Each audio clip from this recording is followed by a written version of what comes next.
আসসালামু আলাইকুম। আজ আমরা শুনবো কাদের উপর আল্লাহ আযাব দিবেন না।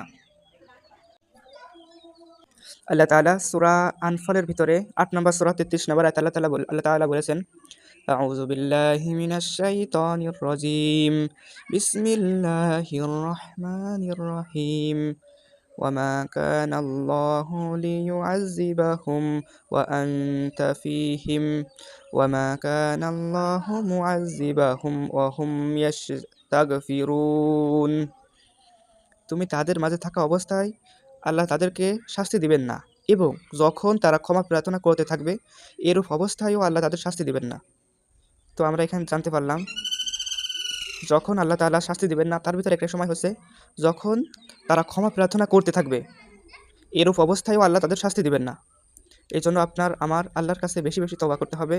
জানা যায় রাসূল সাল্লাল্লাহু আলাইহি সাল্লামের তো গুনাহ সব মাফ, এরপরও তিনি ৭০ বার অধিকবার তওবা করতেন।